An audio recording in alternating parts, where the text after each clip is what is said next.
Donc de mes paris, ceux que j'ai placés pour ce vendredi 6 mai 2022.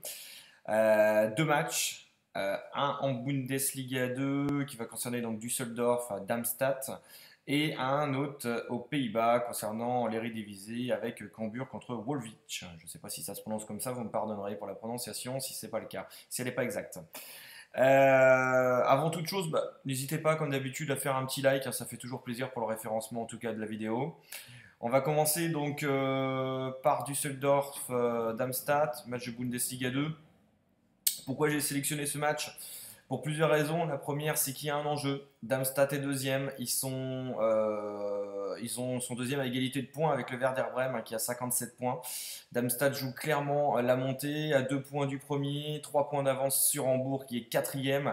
Donc là, ils n'ont vraiment pas le choix ce soir. Ils doivent gagner s'ils veulent conserver leur chance de monter à 2 journées de la fin. Donc c'est vraiment extrêmement important. Par contre, du côté du Düsseldorf, on a une équipe de milieu de tableau. Eux, ils n'ont plus rien à jouer. Ils ont de l'avance sur le maintien, donc ils sont maintenus. Ils ne monteront pas, donc pour eux, c'est tranquille. Concernant l'état de forme, on va regarder un petit peu du côté de Düsseldorf. Voilà, à domicile, c'est ce qui m'intéresse. C'est qu'à domicile, Düsseldorf, c'est bon, c'est très très très bon. On voit, ils sont sur une excellente série. Ils n'ont pas perdu depuis le 21 janvier à la maison. Ça marque beaucoup de buts. Voilà, ça marque 2 buts, 3 buts, 4 buts. Bon, là, c'est en amical. 1 but, 3 buts, 3 buts, 2 buts. Donc, ça, c'est plutôt intéressant. Et ça encaisse également des buts. Là, ici, là, c'est un amical. Là, ça n'encaisse pas. Et là, ça encaisse. Donc, c'est plutôt intéressant. Ça marque des buts et ça en prend. Du côté de Darmstadt, à l'extérieur, la série est plutôt aussi intéressante. On a deux défaites, une à Nuremberg et une au Werder Bremen. Mais pour le reste, c'est quand même plutôt très très très très positif dans l'ensemble. Normal, hein, s'ils sont deuxièmes, c'est que forcément ils ont des bons résultats aussi à l'extérieur. Ils marquent des buts. Quasiment à chaque fois, il n'y a qu'ici au Verder où ils n'en ont pas marqué. Sinon, ça marque quasiment tout le temps, tout le temps, tout le temps, tout le temps. Donc ça, c'est vraiment extrêmement intéressant et ça prend des buts. Hein. Sampaoli, vous voyez, ils en ont pris un. Nuremberg, ils en prennent trois. Au Verder, ils en prennent un. Là, ils encaissent pas. Là, ils encaissent. Ils encaissent pas. Ils encaissent pas non plus sur ces deux-là. Mais dans l'ensemble, ça prend des buts et ça marque. Donc c'est plutôt très intéressant. Euh, pour le pari que je vais placer, puisque le pari que je vais placer, je vais vous le dire tout de suite, vous commencez à me connaître, ça va être bien sûr les deux équipes marques. Donc les cotes qui sont annoncées sur ce pari, d'ailleurs intéressant hein, pour ceux qui veulent jouer en sec, la victoire de Darmstadt, cote en moyenne à 2, plutôt pas mal. Hein. Moi je joue pas là-dessus, mais c'est plutôt pas mal.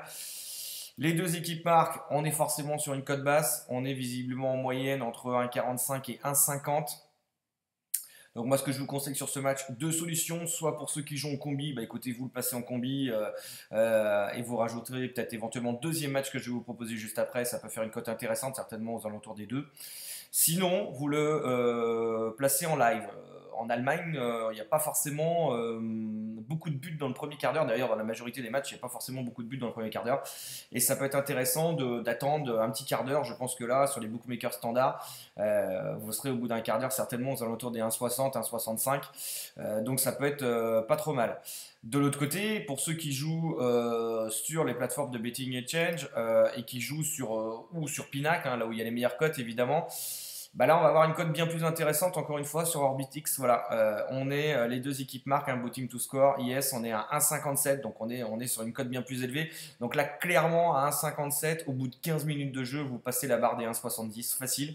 Donc ça peut être intéressant de programmer la cote encore une fois, de la prendre et d'aller demander une cote à peut-être aller à 1,68. Vous la commandez et puis vous n'avez plus qu'à espérer que ce soit pas très très violent en tout début de match.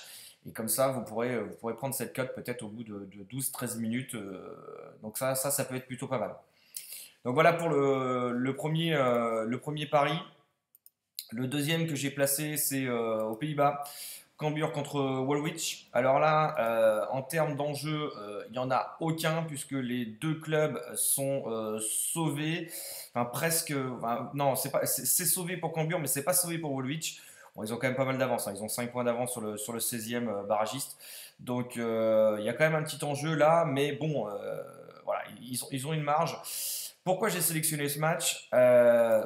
C'est tout simplement à cause de Cambuur. Cambuur qui est l'équipe en Europe qui doit avoir la stat certainement la plus élevée des deux équipes marquent à domicile. 93% de leurs matchs, les deux équipes marquent. Voilà. Donc ça c'est assez dingue, il suffit de regarder un peu l'historique ici. Si on enlève celui-là où c'est un amical et celui-là aussi, sinon on a tout le temps les deux équipes marquent, donc c'est vraiment très très très fort. Pour vous donner une stat, Cambuur c'est seulement 7% de clean sheet et c'est 0% de failite to score. Donc ils ont tout le temps réussi à marquer un but. Et ils ont encaissé un but dans 93% de leurs matchs. Et Woolwich, c'est 13% de clean sheet et 20% de failite to score. Donc on a une stat à peu près moyenne entre les deux équipes marques à domicile pour Cambuur et les deux équipes marques à l'extérieur pour Woolwich. C'est une moyenne de 83% de chance. Donc là, c'est plutôt vraiment un pari safe. Après, les paris sportifs et dans le football, c'est pas une science exacte, mais on a quand même une forte probabilité que ça arrive. D'autant plus que les cotes sont pas si mal que ça, je crois. Vous voyez, c'est supérieur au match que je vous ai donné juste avant en Bundesliga 2. On est entre 1,52 et 1,57, 1,56. Donc là, encore une fois, deux options. Soit vous rajoutez ce match-là et vous faites un combi avec les deux matchs que je vous ai donnés. Vous ferez le calcul vous-même. On doit certainement être sur une cote des alentours des 2,20. Soit vous la prenez en live. Là, c'est pareil, je pense au bout de 10-15 minutes, on a passé à 1,65, 1,70. Je vous dis ça parce qu'après, chacun fait et joue comme il a envie. Mais moi, je joue jamais de cote quasiment en dessous d'un 65, un 70. Sur le long terme, on a vraiment une rentabilité qui est beaucoup plus importante. Par contre, du côté de Pinacle, hein, PS38-38 et d'Orbitix, encore une fois, bien sûr, les cotes sont plus élevées. Et là, on voit qu'on a quand même quelque chose qui est très intéressant puisque les deux équipes marquent, on est à 1,64. Voilà, donc là, ça peut être pris directement et vraiment en étant en pari safe. Donc voilà pour mes deux paris de ce vendredi. Juste un petit retour sur ce qui s'est passé hier en Coupe d'Europe. Je vous avais donné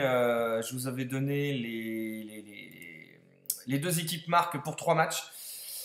Francfort, West Ham et Rangers Leipzig. Malheureusement, West Ham a pris un but très très tôt, je crois à la 17e minute de jeu, donc forcément, c'est pas passé. C'est forcément beaucoup plus compliqué de marquer un but. Donc dommage pour celui-là. Par contre, Rangers Leipzig, ça c'était quasiment certain. D'ailleurs, je ne suis absolument pas étonné de la victoire des Rangers, hein, qui est forcément qui est très très très bon à domicile. Donc là-dessus, aucun doute. C'est passé avec une belle cote en plus, hein. Je crois que je l'ai placé à 1,83, donc ça passe. Malheureusement, je vous en avais donné un autre, c'était Marseille-Feyenoord. J'étais un peu moins certain. J'ai pu le prendre en live, évidemment, parce que la cote était basse. On est à 1,55. Moi, j'ai pu le prendre en live à 1,72. Bon, ma théorie de faire attention quand il y a beaucoup de buts dans les matchs allés, attention au match retour, c'est pas forcément le cas. Ça s'est vérifié hier soir. Ça s'était vérifié également sur Manchester City Real. Moi, j'avais pris les deux équipes marques au match aller avec une belle cote à 1,85. Évidemment, c'est passé largement. Et au match retour, moi, je ne l'ai pas pris. Et on a vu que ça avait été très très juste, hein, parce que City a ouvert la marche, je crois, vers la 75e. Et ensuite, on a eu une égalisation. Donc les deux équipes marques sont passées à la 89e avec l'égalisation du Real. Donc méfiance. Et encore une fois, il faut apprendre de ça et se méfier encore la saison prochaine pour des matchs quart de finale, demi-finale, où quand il y a beaucoup de buts à l'aller, bah, il y en a forcément moins au retour. Et à l'inverse, pour Villarreal et Liverpool, regardez, il y a eu très peu de buts au match aller. Et au match retour, moi j'ai placé les deux équipes marques et c'est passé, on a eu 5 buts. Donc voilà. Donc il faut apprendre un petit peu de ça.